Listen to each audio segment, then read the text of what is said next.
السلام علیکم. نن به زه تاسو شیر کوم د سوات مشهور سوغات یعنی کاکوڑی یا غوانزخې. دون آسانه طریقې ده.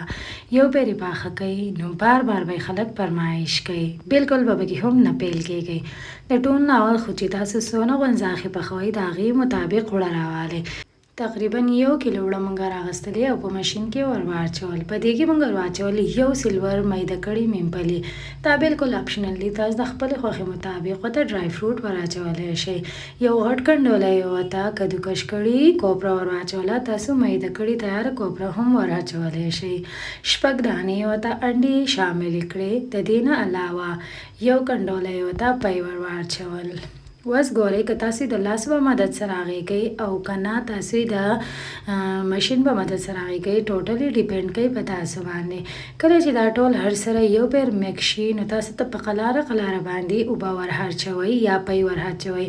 ګورئ که تاسو کاکوڑی پخوئ نو کوشش کوئ وړه لږ نرم هغې کوي. څونه چې وړه پاستئ دونه به کاکوڑی پاستئ.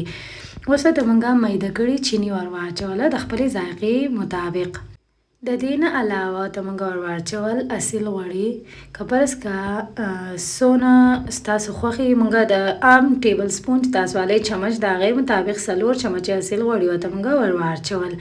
که غوانزخول پخوئ نو کوشش کوئ وړه لږ مټاک پرېږدئ او که کاکوړو نه نو وړه لږ نرم. اوس نارمل سایز وړه چې د هغه مونږ غېږلي دي تاسو وینئ نه ډېر زیات سخت دي او نه ډېر زیات مټاک دي. بس دا وړه چې دی دا اوس په یو خانه کې راوباسئ او سر پې کېږدئ چې لږ دمه شي. نیمه ګنټه تقریبا شوي ده. تاسو لیدی شئ وړه چې دی څونه ښکلې دمه شوي دي. څونه سایز چې تاسو کاکوړی یا غوانزخې جوړول غواړئ د هغې مطابق د دې نه پیړې جوړې کړئ. ډیره اسانه طریقې ده. ډیر زر پخیږي. نو بس ډوډۍ پیړې جوړې کړئ او هغه یو سایډ ته جمع کړئ. تاسو غوانزخو لږ کم شکل ورکول غواړئ د هغې شکل مطابق شکور یا ټوکرۍ راوالی او بس اول په لاس باندې معمولي شانتې خواره کوئ. اوس موږ غوانزخې پخوو. د کجورو ریسیپي هم موږ ورکړې ده. د ټوکرۍ په سایډ کې دی. ګورئ ما د ټوکرۍ په دننه سایډ کړو نو زه یې لږ ستړې کړم. دوباره چې ما غوانزخې جوړول د ټوکرۍ دا بهر سایډ چې دی په دې باندې مې کړو نو ډېر زیات ښایسته غوانزخې چې دی هغه جوړ شوي وو په اسانه طریقه سره. نو وینئ دا شیپ چې دی دا جوړ شو. په دې طریقه سره جوړوئ او بس نارمل تیل چې دی په هغې کې ورتوئ. بس په خپلې مرضۍ مطابق وله شیپ ورکوئ شکل چې دی هغه ورکوئ او غوانزخې جوړوئ. د غوانزخو د کاکوړو بس یوه ساده فارموله ده چې هغه ما تاسو ته ووایي چې د کاکوړو دپاره وړه نرم هغې کوئ او د غوانزخو دپاره لږ سخت هغې کوئ نو همیشه به پرفیکټ راځي. بالکل به هم نه غلطیږي. تاسو وینئ څونه ښکلې تیار دي زموږ سره. اوس موږ تیل راوستل هغه نه ډېر ګرم دي او نه ډېر زیات یخ دي. بس په هغې کې موږ دا ور واچول. کوشش کوئ چې تیل ډیر زیات ګرم نه وي ځکه چې دا به یو دم سره شي نو د دننه بیا پاستئ او ښکلې وچې به نه وي.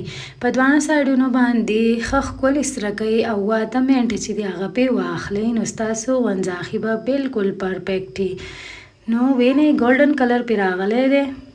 اوس داسې کار وکړئ چې د یو چڼ په مدد سره یې لږ صحت دپاره ونیسئ چې کم زیاتي تیل چې دی هغه ته بالکل ریموو شي لر شي ته.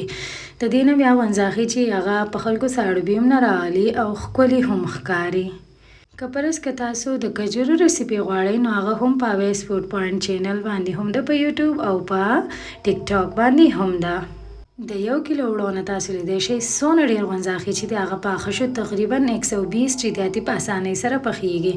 نو که فرض که ستاسو د اسانه ریسیپي خوښه شوي نو پلیز پلیز پلیز موږ سپورټ کوئ. او که فرض که دا ریسیپي خوښه شي او څه قسمه کمنټ نو په یوټیوب باندې په اویس فوډ پوینټ تاسو کولی شئ لایک شیر او سبسکرایب یې کړئ. شکریه.